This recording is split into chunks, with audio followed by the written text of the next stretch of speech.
Olá, boa noite. Boa noite. Moro compara caso de Lula ao de Cunha e diz que não há contradições na sentença. Linha 10 da CPTM segue sem previsão do Estado para que frota seja renovada na região. Prefeitura de São Bernardo retoma obras na região do Grande Alvarenga. Como você participa do dia a dia da política? Vamos receber aqui um funcionário público federal que vai falar de sua rotina. Gil Diniz fala também do cotidiano na vida parlamentar. Receberemos ainda um advogado que tem atuação focada em casos de policiais militares. Hoje é terça-feira, dia 18 de julho. O Grande ABC Notícias está começando.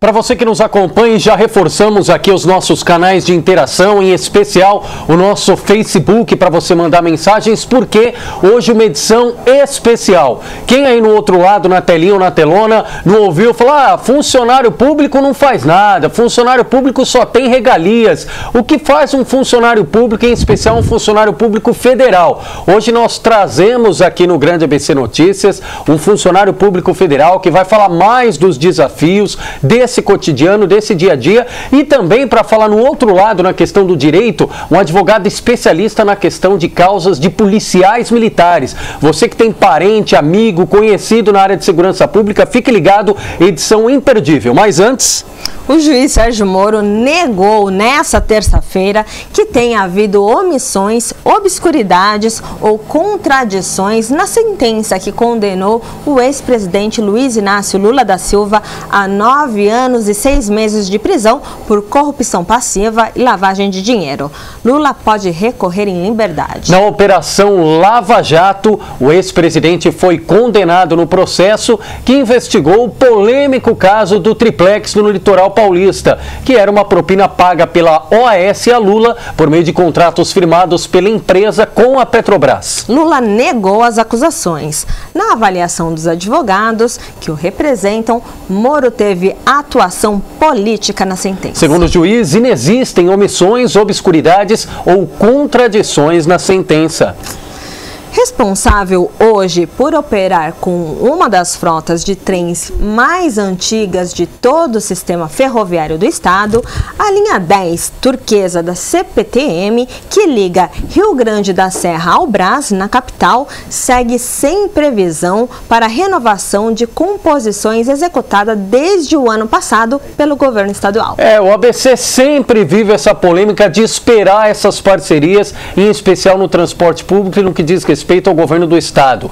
Após oficializar na sexta-feira a entrega do 16º trem referente ao lote, que integra 65 composições e foi adquirido pelo governo do estado em 2013, ao custo de quase 2 bilhões de reais, a CPTM declara ainda analisar as necessidades de cada linha para realmente definir o cronograma de entrega. Agora vamos falar de São Bernardo do Campo. A prefeitura anunciou a retomada do processo de urbanização da região do Grande Alvarenga, que deve beneficiar mais ou menos 2.136 famílias. Pois é, muita gente. Abandonado há pelo menos 2 anos, época em que a construtora H. Guedes, responsável pela execução dos serviços, paralisou os trabalhos. O processo para a construção de moradias e também a chamada manutenção de área urbana deve ser retomado já a partir da segunda quinzena de outubro, com previsão de entrega daqui 2 anos, ou seja, 2019. Agora, Leandro, vamos falar do cotidiano da política, mais especificamente de quem atua no funcionalismo público federal. Isso mesmo, por isso recebemos aqui na TV Grande ABC, funcionário público federal, Gil Diniz. Boa noite, Gil, obrigado pela gentileza da entrevista. Boa noite, Leandro, boa noite, Amanda. Uma satisfação aqui estar com vocês hoje. E também o Gabriel Gomes, que atua em casos ligados a policiais militares. Boa noite, Gabriel, seja muito bem-vindo. Boa noite, Amanda, boa noite, Leandro, e a todos os nossos internautas. Estamos aqui para um debate, um papo produtivo a todos. Obrigado. Gil, você também é muito conhecido, na verdade você é conhecido como carteiro reaça, né? O Gil é só assim, é o nome formal que nós apresentamos aqui. Chamar de Gil ninguém olha, né? Ninguém olha, né? Mas o carteiro reaça todo mundo sabe quem é. Da onde é que surgiu e como é que começou essa sua militância aí nesse segmento? Bom, o carteiro reaça, ele começa com uma brincadeira entre amigos. Eu, durante quase 5 anos, fui carteiro. E o pessoal falava, né? Poxa, você é um carteiro que pede a privatização dos Correios, que é contra aí o aparelhamento, né, da empresa pelo Partido dos Trabalhadores.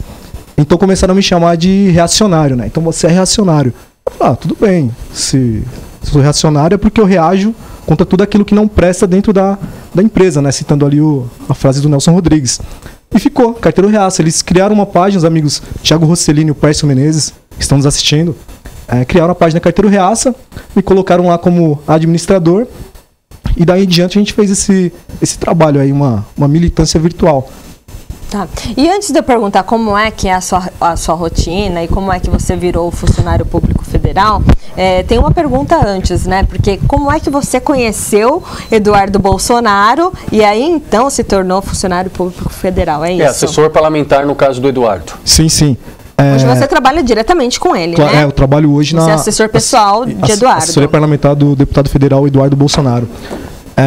Tem um pouco de história antes disso. Eu sempre acompanhei o trabalho do pai dele, do deputado Jair Bolsonaro. Eu fui, antes de ser carteiro, eu fui soldado da Polícia Militar por 2 anos, soldado temporário. Era um serviço administrativo, ficávamos internos ali no quartel. Então, assim, já acompanhava as ideias do deputado federal Jair Bolsonaro. Engraçado que, quando eu conheci o Eduardo, foi na campanha de 2014, por acaso. Eu saía de um shopping e estava ali no farol, né, no semáforo, panfletando, pedindo voto ali no corpo a corpo, o então candidato Eduardo Bolsonaro e seu irmão, vereador mais bem votado no Rio de Janeiro na última eleição, o Carlos Bolsonaro. Falei, poxa, é um domingo, sol quente ali, o filho de um deputado entregando panfleto no farol. E como eu já conheci o trabalho do pai dele, o meu voto já seria dele. Eu atravessei a rua, cumprimentei, falei que votaria nele pela atuação do pai dele. E ele estava ciente que a maior parte da votação dele seria justamente pelo trabalho que o pai dele já desenvolvia aí na sua atuação parlamentar. Foi engraçado que o Carlos, ele... conversando ali com ele falou, poxa, o que você faz da vida? Eu falei, sou carteiro. E você mora onde? Eu falei, eu moro na periferia de São Paulo, moro no bairro de São Mateus, né? Falam comunidade, não gosto desse termo comunidade. Favela. Favela é favela. E ele falou, poxa, você é favelado, trabalha no Correio, numa empresa pública, aparelhado pelo Correio, vai votar na gente? Eu falei, claro, cara, acompanha seu pai. Ele pegou o telefone na hora e ligou pro Jair. Ô pai, eu tô aqui com um carteiro, aqui o Gil, ó, vota na gente, fala com ele. Pum, me deu o telefone. Do outro lado da linha, o deputado federal Jair Bolsonaro. Daí em diante fizemos amizade, o deputado foi eleito, o Eduardo foi eleito. Aí você pensa, né? Poxa, foi eleito, agora é político padrão. Vai abandonar os eleitores. Não. Sempre ligou, sempre perguntou, pô, como que tá? Tá tudo bem? E um belo dia lá trabalhando no Correio, ele me liga e falou, ó, tem uma vaga aqui, tem o seu perfil, tá a fim de trabalhar com a gente? Eu não pensei 2 vezes, né? Aí foi mais idealismo do que... Isso foi a partir de quando? Coisa. Do convite em diante? Do início do mandato ali, 2000 Tá, e antes desse contato direto com o Eduardo e com o Jair Bolsonaro, como é que era a tua militância e o teu ativismo político? Você já acompanhava a política, atuou em campanhas? Então, a atuação partidária, nunca tive essa atuação partidária. A política a gente faz no dia a dia, é no cotidiano. Tem até um caso aí que os amigos próximos e muita gente acabou ficando sabendo porque repercutiu em alguns órgãos. Na cidade de São Paulo, o então prefeito Fernando Haddad, ele tirou a comemoração do dia do pai e do dia da mãe e colocou o dia de quem cuida de mim. Só que as 2 escolas que ele escolheu para fazer a experiência foi justamente a escola dos meus filhos. E eu falei, não aceitei. Eu falei, não, peraí, vamos lá. Por que essa nova data? Vamos fazer o seguinte, fui lá conversar com a coordenação. Deixa o dia do pai, deixa o dia da mãe, não tem problema. E coloca a terceira data, dia da família, dia de quem cuida de mim, não tem problema. Não, pai, nós temos que respeitar as novas configurações familiares. Tem famílias que têm 2 pais, tem família que tem 2 mães. Eu falei, tudo bem, mas a minha família é uma família tradicional, nós gostamos de estar aqui. Só que não aceitaram, tiraram o Dia das Mães, iriam tirar o Dia dos Pais, só que a gente levou a questão para a Câmara Municipal. Fizemos contato com vereadores, fomos lá no gabinete conversar, tudo, explicar a situação. E essa demanda ali da periferia da cidade de São Paulo se tornou projeto de lei. E graças aí a essa nossa militância ali, né, o corpo a corpo junto à vereança ali da cidade de São Paulo, foi colocado no calendário oficial da cidade o Dia da Mãe, o Dia do Pai. E aí, se quiserem, que coloquem aí uma 3ª, 4ª data, não tem problema. Mas que respeitem aí essas datas tradicionais que nós temos. Gabriel, até para colocá-lo também nessa nossa conversa, antes de falar propriamente da tua atuação dentro do mundo jurídico, você como cidadão, como pessoa física, como é que você vê a política hoje no Brasil e você, no dia a dia do direito, costuma ter uma militância política independentemente de partido? Sim, isso é muito importante hoje, né? Ainda mais para as pessoas que têm uma formação e lutam diariamente com diversas pessoas de diversos segmentos, desde do nível mais da classe A, B, C ou D, e a gente precisa discutir para mudar o cenário, né? A política brasileira hoje está numa situação muito ruim, né, de valores, e precisamos reverter essa situação. Por quê? Porque isso impacta direto em todas as classes, né? Hoje nós temos problemas na saúde, hoje nós temos problemas na segurança pública, em serviços sociais, hoje nós temos problemas em todas as entidades, né, com a falta de credibilidade, e o povo se torna refém, né, nessa situação em que nós nos encontramos no país, esse cenário político atual que vivemos. Gil, só até antes aqui, acabo de receber uma informação importante para a gente destacar aqui. Me fala uma coisa, no dia a dia, Gil, você costuma tomar muita multa no trânsito? Olha, eu não costumo porque eu ando de transporte coletivo, eu não tenho veículo, ando de ônibus, às vezes pego Uber, mas... Como é que vive em Brasília sem carro, Gil? Fala pra mim. Tem as linhas... calçada tem pra gente andar? Tem ali as linhas de ônibus ali, a gente sofre um pouco, mas anda mais de Uber. Tem Uber aplicativos ali, que inclusive aí na cidade de São Paulo tá... Só para pegar isso até para introduzir o nosso tema... Aqui. Para a população de São Caetano em especial, para você que costuma trafegar muito na cidade de São Caetano do Sul, houve uma polêmica recentemente, Gil, Gabriel e você que nos acompanha, inclusive nós aqui, Amanda e eu, entrevistamos o responsável pela concessionária da Zona Azul em São Caetano, que é o Maurício Pirichio, esteve aqui no estúdio, bem no momento em que a prefeitura tinha assinado um decreto que suspendia o aviso, no português claro, o aviso da cobrança de multa. Então aqui, se você parava, por exemplo, e não colocava a Zona Azul, seja pelo aplicativo ou pelo conhecido e tradicional talãozinho, você não era multado imediatamente. Você recebia um aviso e aí você poderia ir até um centro, uma unidade que fica na Rua Espírito Santo, aqui perto da TV, pagava R$20 e essa multa era convertida, ou seja, você não sofria multa e pagava os R$20, apagava essa multa e você ganhava um talão com as folhas da Zona Azul, como se fosse uma forma educativa de você lidar. E aí a prefeitura fez o decreto suspendendo isso. E nós acabamos de receber aqui um encaminhamento dizendo que esse encaminhamento do prefeito José Auríquio Júnior acaba, pelo menos provisoriamente, de ser modificado pela Justiça. Uma decisão, estou até aqui com o documento do Tribunal de Justiça do Estado de São Paulo, comarca de São Caetano do Sul, 3ª Vara Cível, dando essa tutela de urgência pleiteada pela empresa. E aí, Amanda, me confirmou a partir de amanhã, Amanda? Parece que a partir de amanhã volta a cobrança dos R$20. Então, quer dizer, não a cobrança, né? Nós temos o aviso da multa. Isso, a possibilidade de pagar os R$20 e não tomar a multa né, de R$196, R$196 se não me engano, ou alguma coisa parecida, e mais 5 pontos na habilitação. Bom, ou seja, mais um capítulo dessa novela aí. Mas para você ser bem informado aqui, então a partir de amanhã, pelo menos provisoriamente, a empresa responsável, a concessionária da Zona Azul em São Caetano, conseguiu reaver esse aviso da cobrança de multa.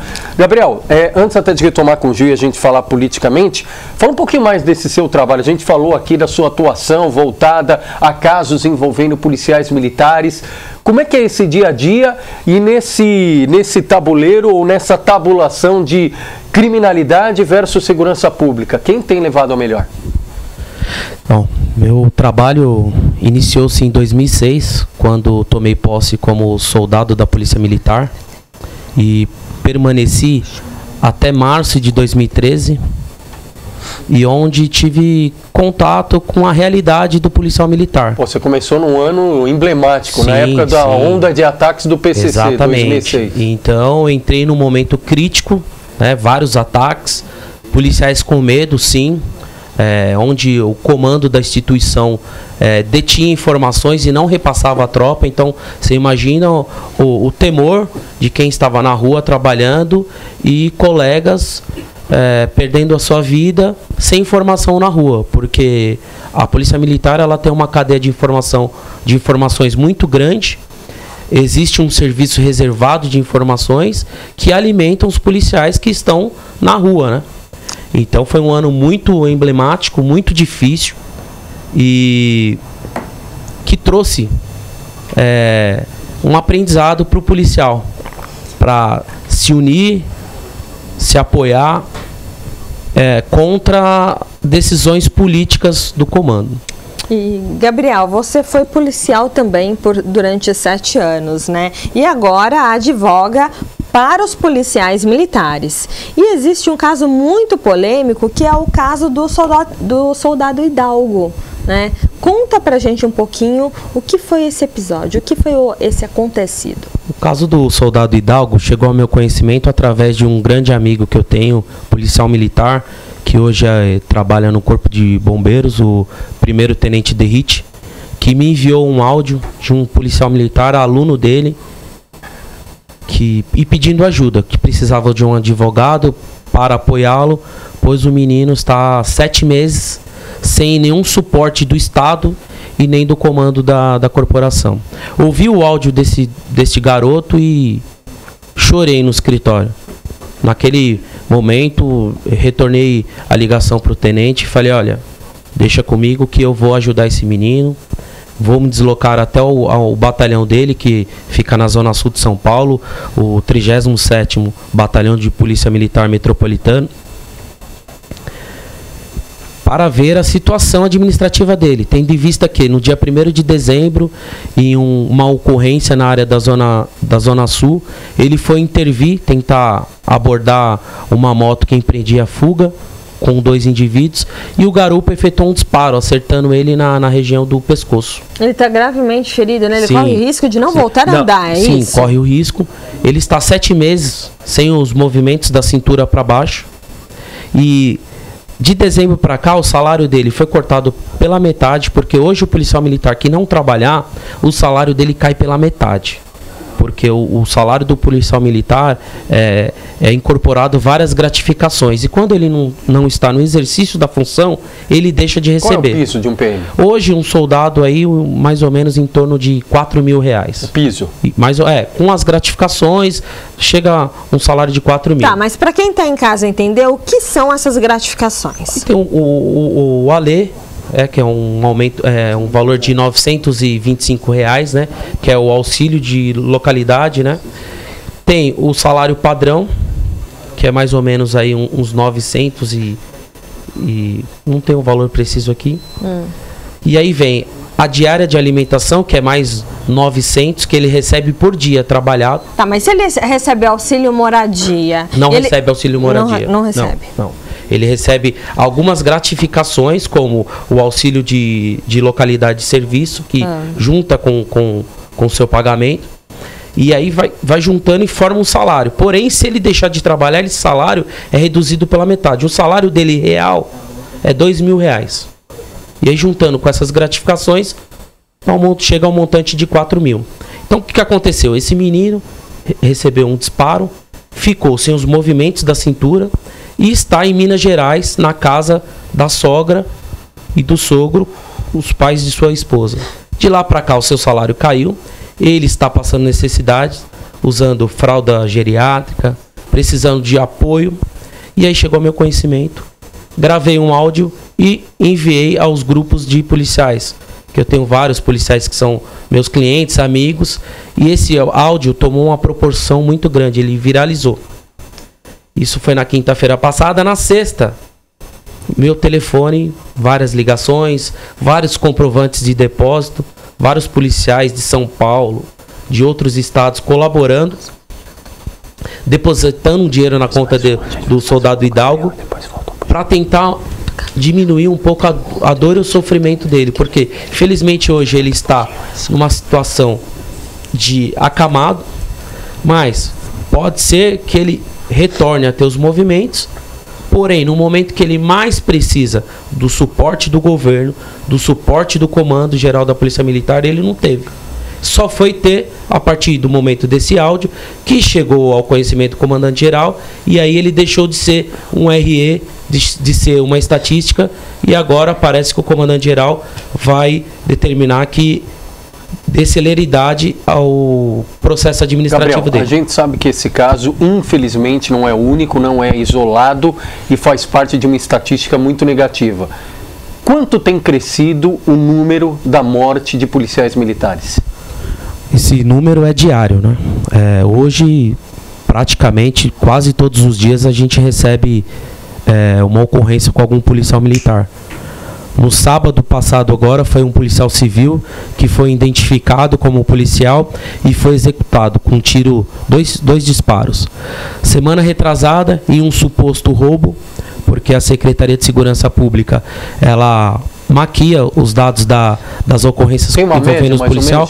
A média não tem. Em São Paulo são em torno de mais ou menos 28 ou 29 policiais militares executados em supostos latrocínios, e no Rio de Janeiro, salvo engano, gira em torno de 90 policiais que tombaram no cumprimento do seu dever por serem policiais militares. Então a gente pode dizer que a Polícia Militar está perdendo a guerra contra a criminalidade. Sim, porque a criminalidade hoje ela está organizada muito mais que a instituição, e a criminalidade ela não respeita as leis.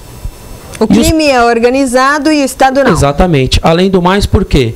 Os policiais, eles não têm uma retaguarda jurídica, eles trabalham com medo, porque hoje a filosofia do comando é diminuir os casos de resistência. Porém, eles esquecem que a resistência não é devido ao trabalho do policial. A resistência de homicídios, a ocorrência que gera o homicídio, é por conta da criminalidade que vem aumentando no Brasil inteiro, não só em São Paulo e no Rio. Vale lembrar que dia 23 agora estão marcadas algumas manifestações aí pelo Brasil em defesa da Polícia Militar. Nós sabemos que os policiais hoje são caçados, tanto no dia a dia e no trabalho, quanto em folga. E alguns grupos, grupos de direita, estão se organizando aí para o dia 23. Aqui em São Paulo vai ser na Avenida Paulista, às 14 horas, a saída de frente do MASP.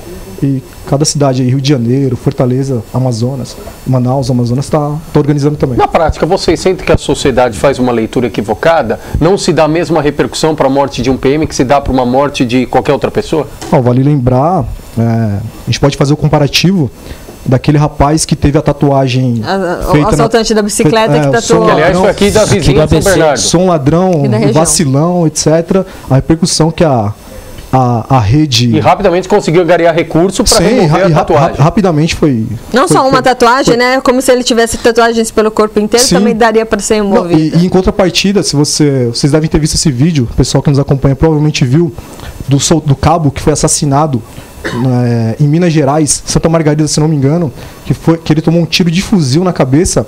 As emissoras, a grande mídia, a mídia de massa, mal divulgou. Praticamente deu uma notinha ali no final do telejornal e não falou absolutamente nada sobre o assassinato desse policial. E assim como aquele cabo Marcos, centenas de policiais são assassinados aí pelo Brasil. São números de guerra. O exército americano, o exército ali, as forças aliadas ali no Iraque e na Síria não sofrem tanta baixa como soldados no Rio de Janeiro, por exemplo. Antes de eu chegar numa pergunta para o Gabriel sobre o atirador Vitor Oliveira, que está dando uma grande repercussão, Gil, você é a favor da legalização, né, do porte de arma. Você acha que o cidadão de bem deveria ou poderia andar armado, isso seria mais seguro, isso não aumentaria a violência já absurdamente grande? E me explica um pouco sobre essa ideia que você defende e que os Bolsonaro também defendem. Sim, eu sou favorável à posse e o porte de armas. Acredito que não vai aumentar os índices de violência por conta da possibilidade de um cidadão de bem ter a sua arma de fogo em casa, no seu trabalho, inclusive portá-la, tá? E qual a burocracia? Vamos supor, Amanda, eu gostaria de tirar o meu porte de arma. É muito burocrático?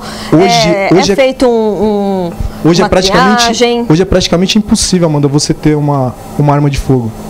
Por isso que a gente está tentando nos moldes atuais, mas e qual o molde proposto pelo Jair Bolsonaro e a família Bolsonaro que defende nós precisamos voltar um pouquinho aí no tempo, né? Ali, PSDB, Fernando Henrique Cardoso, ele pavimenta ali o caminho para o Estatuto do Desarmamento, ali já com o governo Lula.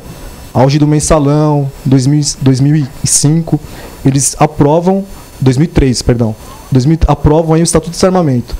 Depois vem o referendo, a população vota contra o referendo, a maior parte da população, nem o Lula, no auge da sua popularidade, teve tanto voto como a população votou aí contra o Estatuto do Desarmamento. Por falta de informação ou simplesmente por ter sido levado no meio da massa? O cidadão de bem, ele quer ter a sua arma de fogo. Na verdade, assim, ele quer ter a sua proteção. Nós falamos aí de segurança pública. Mas aí, vou fazer um contraponto aqui. Não é admitir, mais uma vez, a falência do Estado e a gente resolver de forma paliativa e não a raiz do problema? Ao invés da gente investir numa segurança de qualidade, quem de direito deve zelar pela segurança da população, a gente dá a liberdade para qualquer um, claro, seguindo as regras impostas ou colocadas no determinado momento, ter o porte de arma. As brigas de ruas terminariam um atirando no outro? Você inverter a prioridade? Não, de forma alguma, porque assim, a segurança pública, ela existe e eu acredito que deve existir. E não é porque o cidadão vai estar armado, vai ter a sua arma de fogo, que nós não vamos precisar ter a polícia militar, por exemplo, não, que se invista também. Só que o primeiro responsável pela nossa segurança somos nós mesmos. Vou te dar um exemplo. Nós estamos aqui no estúdio. Se entrar aqui alguém armado, só para parar um homem mal armado, só um homem de bem armado. Não tem como. Por mais que a polícia ela seja bem preparada, ela vai demorar minutos para chegar aqui. E esse minuto que conta a nossa vida ou a nossa morte. Então, assim, não tem problema. Ninguém vai na loja comprar uma arma de fogo legalizada, colocar no seu nome, etc., para cometer crime. Você perguntou da briga de rua. Você deve ter uma faca em casa. Não tem? Você já esfaqueou alguém depois que você ficou nervosa ali? Não, então é justamente isso. Tem várias brigas aí entre casais, entre pai, entre filho, e ninguém sai se esfaqueando, se matando. Não. A diferença é que a faca você não anda 24 horas. O porte de arma você teria 24 horas. Não, tudo bem, mas aí que tá. Você não vai... Primeiro, né? Nós temos o PL 3722 tramitando aí na Câmara. Está pronto para ser votado em plenário. Aprovando aí, né, o PL 3722, não é que nós vamos distribuir armas aí para a população. O cidadão que assim quiser ter o acesso à arma, ele vai poder comprar a sua arma de fogo, dentro de vários critérios. E aí eu vou lembrar, são critérios... a lei do Brasil, mesmo aprovando o PL 3722, é bem restritiva. É muito restritiva. Vai ter que ter exame psicológico, psicotécnico, ele vai ter que demonstrar o manuseio da arma de fogo. Não é simples, não é uma coisa simples de fazer. Do jeito que vendem a ideia, parece que vão distribuir arma de fogo aí como se fosse pirulito aí na esquina. Gil, e não é verdade. Num passado recente, eu mesma fui procurar mais informações sobre isso, né? Eu tive várias informações, assim, conselhos, né? alguns que me apoiavam e outros que não. Mas o que mais me impactou foi o seguinte comentário, né? Amanda, você vai acabar morrendo com a sua própria arma de fogo, porque imagina você pega no seu carro, sim, eu ando muito sozinha, né? Você ser interceptada por um meliante que venha te assaltar, você vai pensar em sacar sua arma, ele mais forte que você vai tomar a arma da sua mão e vai matar você com a sua própria arma. Eu fiquei pensando isso e acabei desistindo da ideia. Por mais que você siga as instruções, você não tem o preparo que um policial militar tem, que alguém que treina muito tempo para isso teria. Eu acho muito válido, né? Mas assim, me convença que eu não seria morta pela minha própria arma. Veja bem, com todo o respeito à polícia militar que eu tenho, nós defendemos aí diariamente os policiais, mas a maioria dos atiradores que eu conheço, eles em uma tarde de treinamento, eles atiram até mais que o policial faz o treinamento durante um ano. Eles atiram mais em um dia de treinamento. Eu atiro muito bem, mas e se alguém pegar a minha arma, como é que eu vou me defender? Mas assim, é só para te dizer que o quê? Que o atirador, o civil armado, não é que o preparo dele é menor do que o militar. Não é isso. Porque quem tem a sua arma, o atirador mesmo, ele treina no instante de tiro, ele está preparado para usar. E agora vamos inverter a situação. Eu tenho no mínimo o dobro do seu peso. Não vou perguntar o seu peso. O que nos iguala? Uma arma de fogo. Quem vai sacá-la primeiro? Mas você vai estar preparada para utilizar, não é que você vai estar despreparada. Mas eu digo assim, numa situação normal, se eu tiver desarmado, qualquer homem, ele tem a sua massa muscular, ele é mais forte que a mulher, não tem jeito. E se ele tiver armado ainda, piora a situação. A mulher, um idoso, ele só vai equiparar a sua força contra ali um marginal, contra um meliante, se ele tiver armado, claro. Armado e preparado para utilizar aquela arma de fogo. Agora, Gil, uma questão que vem antes, e aí depois quero ouvir o Gabriel também a respeito disso. O Eduardo falou sobre esse assunto, o próprio Jair também fala várias vezes sobre a mudança na legislação. Sim. É chover molhado falar que o Código Penal brasileiro é ultrapassado, que tem que ser revisto, reformulado. Isso é um pouco pacífico já, né? Na prática, o que de imediato pode ser visto? Cláusula pétrea, é impossível mexê-la, é impossível modificá-la, aí a gente entra na questão de pena de morte, em tantos outros temas. O que de imediato pode ser feito? Então, a cláusula pétrea só com uma nova Assembleia Nacional Constituinte para mudar. Eu sou favorável à prisão perpétua com trabalho forçado. Eu acho que quem tira a vida aí de um pai de família, de um trabalhador, tem que ser tirado ali do convívio social, não tem que ficar em sociedade, tem que pagar sim, não tem que ter progressão de pena não, tem que cumprir ali a sua pena. Nosso sistema penal, ele é muito paternalista, essa palavra. E assim, eu acho que a curto prazo, a curto médio prazo, colocando aí deveria ser privatizado? Colocando alguém alinhado ali na cadeira presidencial para tomar de conta disso. Os presídios deveriam ser privatizados? Eu sou favorável à privatização. O meu receio é justamente que o partido, por exemplo, o PCC, ele ganha aí alguma licitação para algum presídio, para um conjunto de presídios. Está tão organizado a esse ponto? Claro, o crime organizado hoje ele está na política. Nós vemos aí, foi preso prefeito. Criação de partido. Prefeito eleitos estão criando partido. Então, assim, eles estão bancando partidos, bancando candidatos, bancando advogados, com todo o respeito aí que a gente tem a classe. Então, assim, estão extremamente organizados. Então, para eles vencerem uma licitação, é rápido. Dou exemplo. Sistema de transporte na cidade de São Paulo e outras cidades também. Várias cooperativas aí são dominadas pelo crime organizado. Então, assim, o meu medo, eu sou favorável à privatização. Eu acho que o Estado tem que ser mínimo. Isso aí eu não estou falando porque eu estou aqui agora com vocês, não. Quem me conhece da época do Correio sabe que eu defendia a privatização. Era um dos poucos carteiros que chegavam ali e pediam, o Correio só vai funcionar quando for privatizado. Só vai funcionar quando for privatizado. Leandro, só para fazer um paralelo, só para você ver o tamanho da força do crime organizado, quando tem manifestação em São Paulo, quebra-quebra, o que é o primeiro... A primeira, aonde que eles vão botar fogo, aonde que eles vão, um ônibus, van, eles não queimam nenhuma. Por quê? A van, hoje, o serviço de van, micros ônibus, é todo do crime organizado. Então é só analisar essa questão de manifestação que você já vai ter um ponto de partida. Fora isso, tem hoje o PCC, ele organiza e vende jumbo nos presídios. O que é jumbo? Jumbo é alimentação que pode entrar, sabonete, pasta de dente, escova. Então hoje o PCC ele vende um jumbo para os seus associados, vende rifas. Então imagina uma população carcerária que nós temos hoje em São Paulo, o volume de dinheiro que eles movimentam, tá certo? Hoje o PCC ele praticamente domina as cadeias de São Paulo.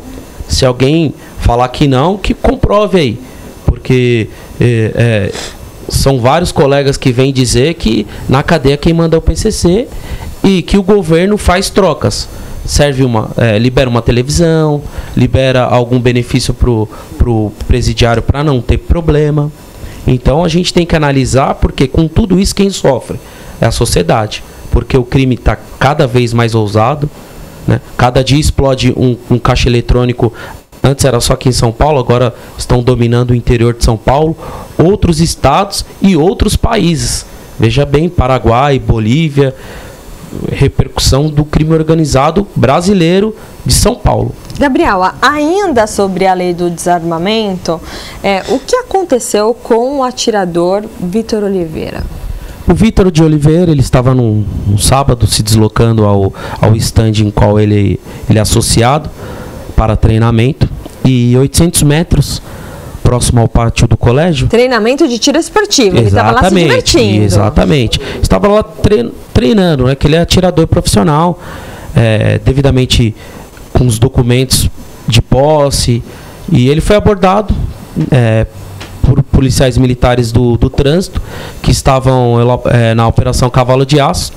De imediato, quando ele foi abordado, ele já informou que estava de posse de uma arma na cintura, municiada, conforme a portaria 28 do COLOG autoriza, e por decisão do sargento que comandava a operação, ele foi conduzido ao 8º Distrito Policial. Chegando lá, a delegada de polícia informou que ia fazer a apreensão da arma, tendo em vista que não incorria em nenhum crime, e ele entrou em contato com o Gil Diniz. O Gil me ligou, pediu o meu apoio, eu falei que ia me deslocar ao 8º DP. Chegando ao DP, tomei conhecimento. Até então eles iam apreender o armamento dele. Já até estranho, falei, você vai aprender, tem que ter algum crime, né? Mas se não tiver, falei pro Vitor, fica calmo que depois a gente conversa e discute na justiça, porque na delegacia de polícia não é o local correto para esse tipo de discussão. Fui embora e depois de umas 5, 6 horas o Vitor me liga e fala que a delegada ia prender ele por porte ilegal de arma, artigo 14 da lei do Estatuto do Desarmamento. Gil, então ele sai de manhã para fazer um passeio, uma diversão, né? Ele foi praticar tiro esportivo. Com a esposa. Com a esposa. E filhos também? O filho não foi, mas o filho também atira. Então foi com a esposa passear e voltou preso. Sim. Quer dizer, não voltou para casa e ainda foi preso. Então, para você ver como a nossa lei ela é extremamente restritiva. Mesmo tendo todo o porte, toda a documentação, toda a documentação, tudo. A arma devidamente registrada, tinha guia de tráfego. É uma legislação que ela espreme o atirador ao máximo. Então, mas ele foi preso porque a arma estava municiada. Municiada. Porque se não tivesse municiada, não teria problema. É porque assim, tem uma portaria do COLOG, né? Os atiradores conhecem. Número 28. Número 28. É um departamento do Exército de controle de munição, de armas. E lá eles dizem, alteraram há um bom tempo já, mas parece que a informação não chegou ali na ponta, na tropa, que diz que o atirador ele pode levar uma arma municiada para pronto emprego, para defesa do seu armamento, né? Se ele estiver deslocando de casa ao stand, ele pode levá-la. E o Vitor estava dentro dessa portaria, e ele mostrou a portaria. E mesmo assim sofreu revés. E mesmo assim ele foi conduzido ao DP, tentou argumentar lá com a delegada, Gabriel foi lá também no apoio, e mesmo assim ele... Mas isso cabia um processinho de assédio... Não, vai ter, o Gabriel está entrando com a representação, Mas, assim, esse caso serve como danos morais, né? Ilustração, assédio, sim. Não, abuso de autoridade. Abuso de autoridade. Também. Mas, assim, esse caso serviu para quê?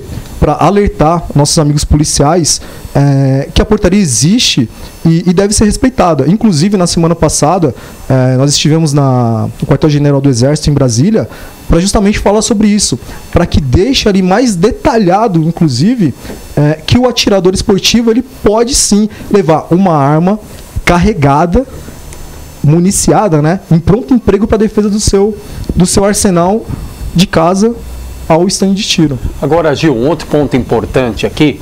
Como nós destacamos, uma das maiores audiências nossa aqui foi na participação do Eduardo Bolsonaro, grande repercussão, aliás, aqui no estúdio e também em Brasília, capital federal. Você acompanha conosco. Gil é funcionário público federal, assessor parlamentar. E o seguinte, desde que a Amanda e eu entrevistamos o Eduardo, a gente rotineiramente ouve essa pergunta e é natural, a gente aqui trabalha mesmo dando os dois lados como formadores de opinião. Eu tenho muitas dúvidas sobre o Bolsonaro, o que pensa o Bolsonaro, se o Bolsonaro chegar à presidência da República, e hoje as pesquisas mostram ele consolidado no segundo lugar, só atrás do ex-presidente Lula, em que pesa ainda estarmos a um ano de eleição, mas assim, de forma didática, na prática, tem muitas coisas que falam que a gente sabe que é mito e tudo.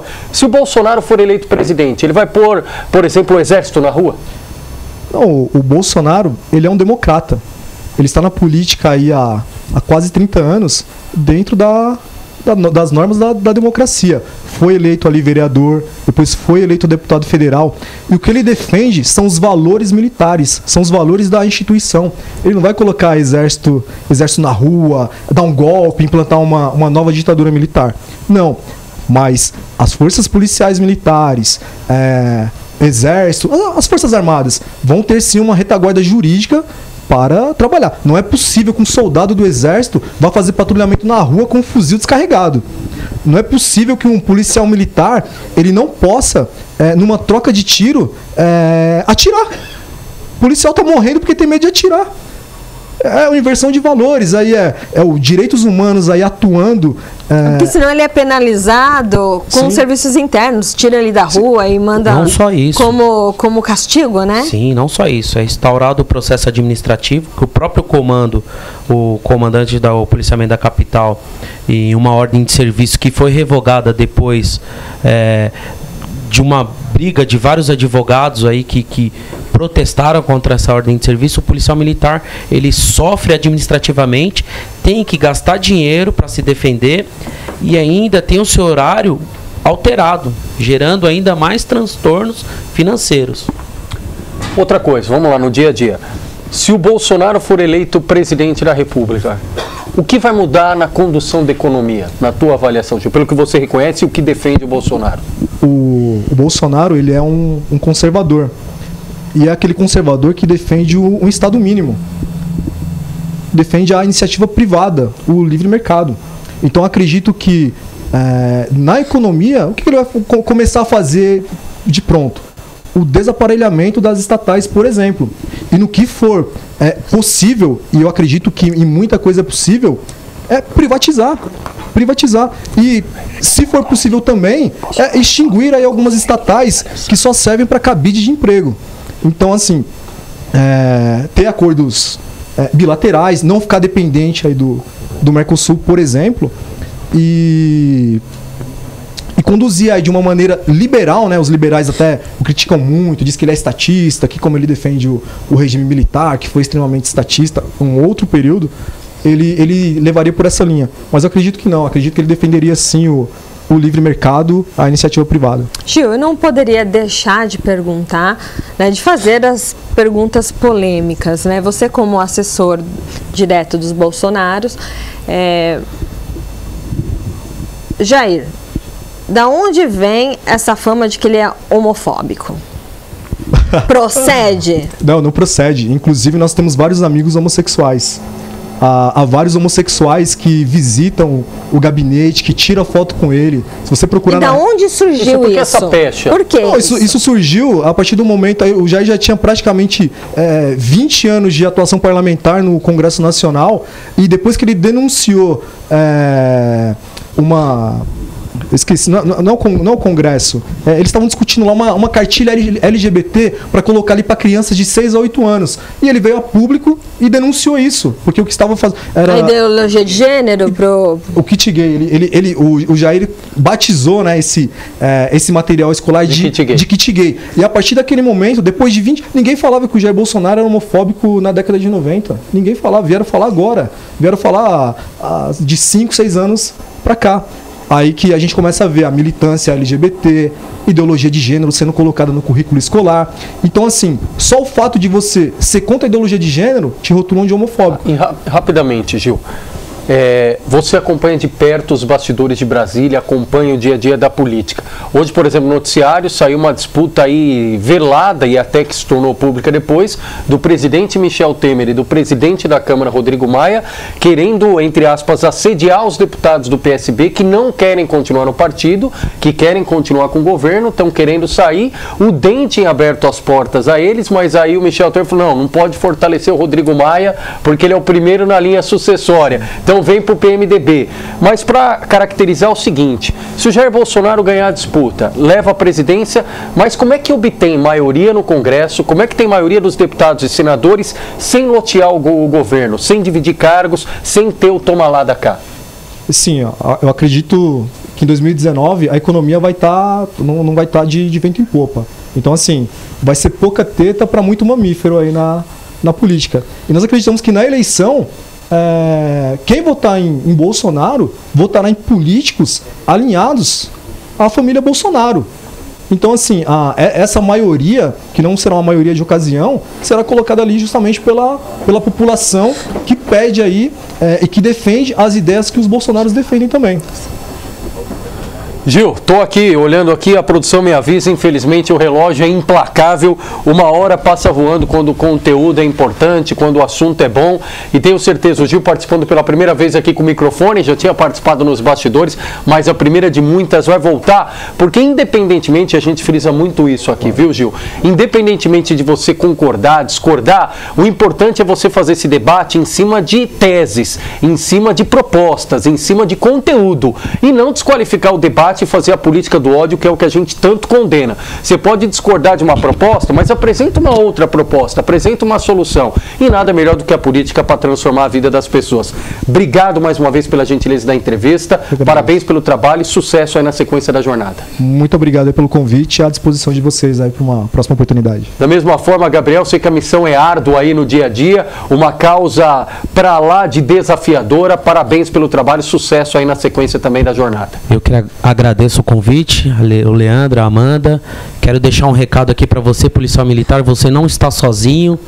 Denuncie. Se sofrer abusos, denuncie e conte conosco. Juntos somos fortes e com a proteção de Deus somos imbatíveis. Só uma pergunta, tem advogado assim que defende jornalista também? Também, estou à disposição. Porque o que tem de jornalista que sofre assédio aí, abuso, eu vou te falar. Estamos à disposição a todo cidadão de bem e a sociedade que participe mais. Hoje a Polícia Militar precisa do apoio da sociedade. Vamos cobrar os comandantes, vamos apoiar os policiais militares. Eles precisam de ajuda.